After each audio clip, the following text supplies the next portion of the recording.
ناظرین، اگر آپ پاکستان کے بارے میں جاننا چاہتے ہیں تو یہ ویڈیو شروع سے لے کر اینڈ تک ضرور دیکھیے گا۔ یہ ویڈیو آپ کی معلومات میں بہت سارا اضافہ کرنے والی ہے۔ ناظرین، پاکستان کا کل رقبہ 7,96,096 مربع کلومیٹر ہے اور پاکستان کے اس وقت 5 صوبے ہیں جن میں پنجاب سب سے بڑا ہے۔ پہلا، دوسرا ہے سندھ، تیسرا بلوچستان، چوتھا خیبر پختونخوا اور پانچواں گلگت بلتستان ہے۔ پاکستان کا سب سے بڑا صوبہ پنجاب ہے جس میں تقریباً 60 سے 65% آبادی رہتی ہے اور یہ پاکستان کا سب سے بڑا صوبہ شمار ہوتا ہے۔ اور اس کے علاوہ اگر آپ بات کریں دوسرے صوبوں کی تو دوسرے صوبے بہت چھوٹے ہیں اور ادھر میدانی علاقے نہیں ہیں، اور پنجاب جو ہے یہ ایک میدانی علاقہ ہے۔ پاکستان گندم پیدا کرنے والا 7واں سب سے بڑا ملک ہے جو کہ مطالعہ پاکستان کی کتاب کے اکارڈنگ ہے۔ زراعت کے لحاظ سے پاکستان اپنی حیثیت خود رکھتا ہے اور یہ بہت بڑی معیشت ہے۔ پاکستان میں اس کی زراعت، صنعت اور تجارت، یہ تینوں چیزیں اس کے بیت المال میں بہت زیادہ اضافہ کرتی ہیں۔ 2021 سے 2023 تک کے پاکستان کے وزیر اعظم جناب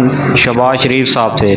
اس کے بعد اب انوار الحق کاکڑ صاحب یہ ہیں جی پاکستان کے نگران وزیر اعظم، جو کہ 3 ماہ آئینی مدت پوری کرنے کے بعد الیکشن کروائیں گے اور جو بھی آئینی لحاظ سے الیکشن جیتے گا وہ پاکستان کا وزیر اعظم بن جائے گا۔ تو ناظرین، یہ کچھ بیسک چیزیں تھی جو آپ کو سمجھانی تھی۔ اگر آپ جاننا چاہتے ہیں کہ ترکی کتنا طاقتور ہے تو اوپر اینڈ سکرین پر دی گئی ویڈیو پر کلک کریں اور یہ سب جان جائیں۔ تو ناظرین، ملتے ہیں اگلی تاریخی، تحقیقی اور معلوماتی ویڈیو میں۔ تب تک کے لیے اپنے میزبان جہاد نظر کو digital media network HT point سے اجازت دیجیے گا۔ اللہ حافظ اور دیکھتے رہیے HT پوائنٹ۔